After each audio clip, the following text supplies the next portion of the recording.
The metaverse. It's everywhere you look these days, right? Headlines screaming about virtual worlds, digital ownership, the future of, well, everything. Tech giants are pouring billions into it. Celebrities are shilling NFTs like they're going out of style. It's the future, they say. A digital utopia where we can be anything, do anything, go anywhere. Imagine a world without limits, a world where you can work, play, socialize, even fall in love. All from the comfort of your own home. No more traffic jams, no more pandemics, just endless possibilities in a vibrant digital landscape. The potential for positive change is undeniable. Imagine doctors performing surgeries remotely, architects collaborating on designs in real time, students exploring ancient Rome without leaving their classrooms. The educational, social, and economic benefits are staggering. But like any powerful tool, the metaverse has a flip side. Think about it. What happens when our physical reality becomes so intertwined with a digital one? What happens when we spend more time in virtual worlds than in the real world? What happens when our identities, our relationships, our very sense of self becomes digitized? The metaverse is much more than just a cool new technology. It's a fundamental shift in how we interact with the world and with each other. And like any major societal shift, it comes with its own set of challenges and risks. We're talking about issues of privacy, security, and control. We're talking about the potential for addiction, manipulation, and exploitation. We're talking about the widening gap between the haves and the have-nots, as access to this technology becomes increasingly stratified, but we can't afford to ignore them any longer, because the future is being written right now, and it's up to us to decide what that future looks like. To understand the hidden truths of the metaverse, we need to go back to its roots. The idea of a virtual world, a digital space where we can interact with each other and with information in new and exciting ways, is not new. It's a concept that has been explored by science fiction writers, philosophers, and computer scientists for decades. The seeds were planted long ago. In the 1960s, we saw the birth of the internet, a network of computers that would eventually connect the world. This was followed by the rise of personal computers in the 1980s, putting the power of computing into the hands of everyday people. Each advancement, a step closer to a reality where the digital and physical could blend. But it wasn't just technology pushing this vision forward. It was also the human desire for connection, for escape, for something more. In 1984, William Gibson, a pioneer of cyberpunk literature, introduced the term cyberspace in his groundbreaking novel. He described it as a consensual hallucination, a shared virtual reality where data flowed like rain, and humans could jack in to experience a world beyond their wildest dreams. Gibson's vision, though fictional, sparked the imagination of a generation. It wasn't just a technological leap he presented, it was a societal one. Fast forward to 1992, and Neil Stephenson gave us the term metaverse in his novel. These weren't just stories, they were blueprints, frameworks for a future that felt increasingly within reach. And reach it we did, though perhaps not in the way those early pioneers imagined. The late 1990s and early 2000s saw the emergence of online multiplayer games like, and which, while crude by today's standards, gave millions of people their first taste of persistent virtual worlds. Then came in 2003, a virtual world platform where users could create avatars, build homes, start businesses, and socialize with others from around the globe. It was a glimpse into a future where the lines between the real and the virtual were becoming increasingly blurred. But these early virtual worlds were just the tip of the iceberg, a prelude to something far more immersive, something we now call the metaverse. So here we are, on the cusp of this brave new digital frontier. But before we all rush headlong into the metaverse, let's pause for a moment and consider the price of this so-called paradise. Because like any grand utopian vision, the metaverse comes with its own set of hidden costs. The first and perhaps most pressing concern is privacy. In a world where our every move, every interaction, every transaction is tracked, recorded, and analyzed, what happens to our right to privacy? And it's not just about data privacy, it's about the potential for manipulation and exploitation. Then there's the question of control. Who owns the metaverse? Who sets the rules? Who decides what we can say, what we can do, and who we can be in this digital realm? We've already seen how social media platforms can be used to spread misinformation, influence elections, and sow discord. Now imagine those same tactics deployed in a fully immersive virtual world. where the lines between reality and simulation are even more blurred. The potential for manipulation and social engineering is immense, and the consequences could be far-reaching. And let's not forget about the digital divide. The metaverse, like so much of the digital world, is built on access. Access to high-speed internet, access to expensive hardware, access to the knowledge and skills needed to navigate this complex and ever-changing landscape. What happens to those who can't afford to keep up? What happens to the millions, even billions of people who lack access to basic necessities, let alone the latest gadgets and gizmos? The metaverse has the potential to connect people from all walks of life, but it also has the potential to exacerbate existing inequalities. And perhaps the most insidious threat of all is the erosion of reality itself. As we spend more and more time in curated digital environments, tailored to our individual preferences and biases, what happens to our connection with the real world?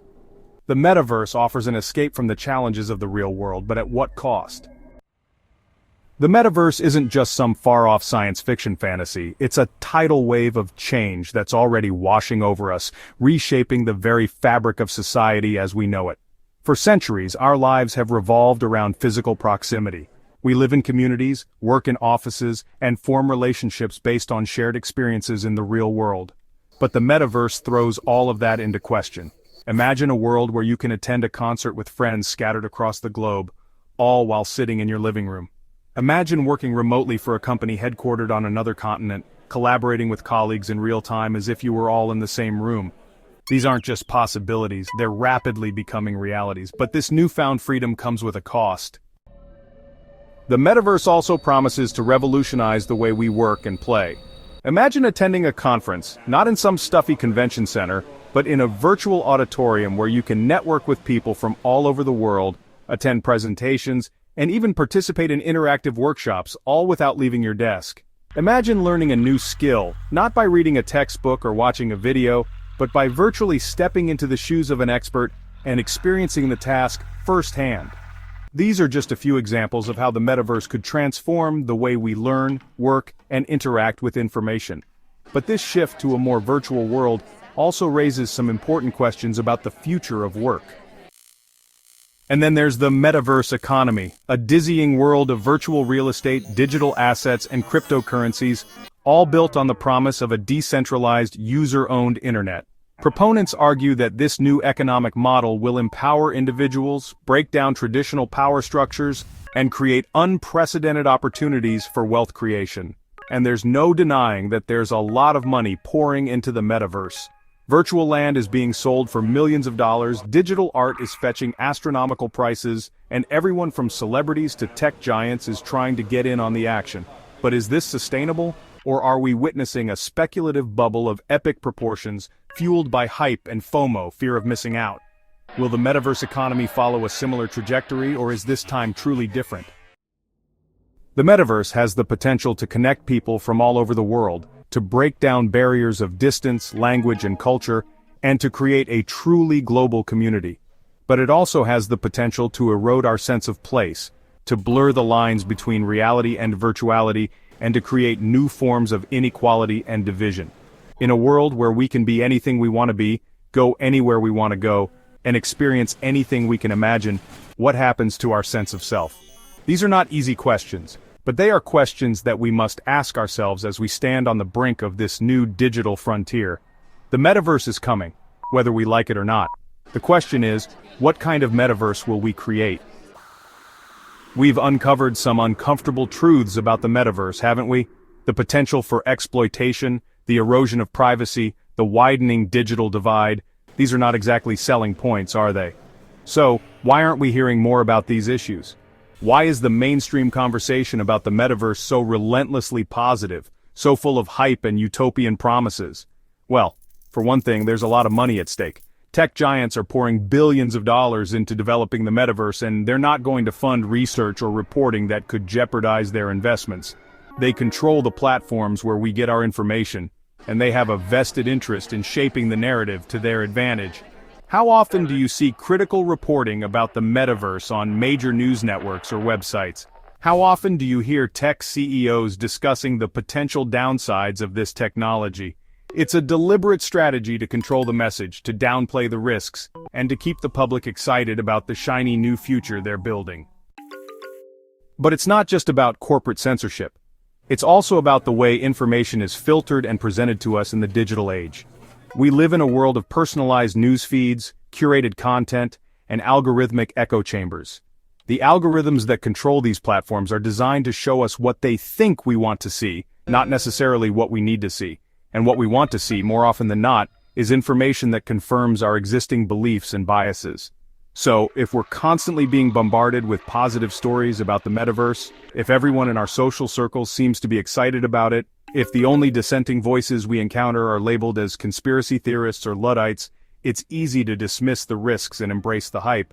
We may think we're making up our own minds, but in reality, our choices are being subtly influenced by the invisible hand of the algorithm.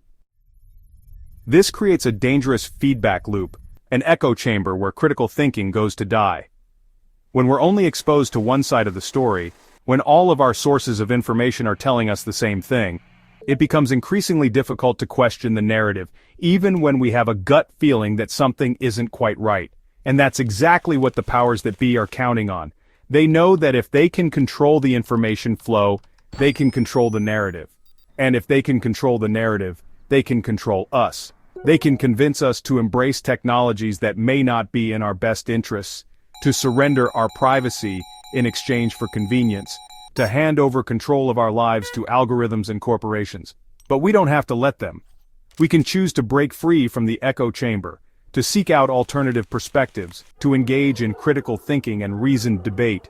We can demand transparency from the tech giants, accountability from our elected officials, and a more balanced conversation about the metaverse and its implications for society. The metaverse is still being written, line by line, in the code being crafted right now. It's a digital frontier brimming with potential, but also fraught with peril. We've explored the gleaming promises, the utopian visions of a world without limits.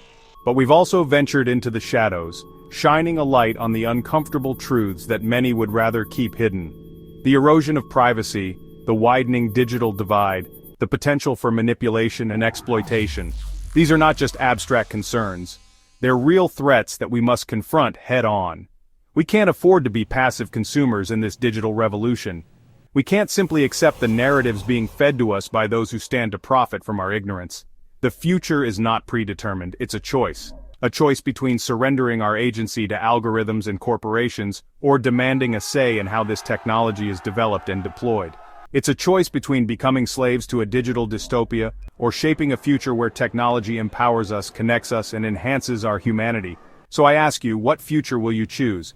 Educate yourself, question everything, and join the conversation. The time to act is now, before the lines of code are set in stone, and the future we're promised becomes a reality we can no longer escape.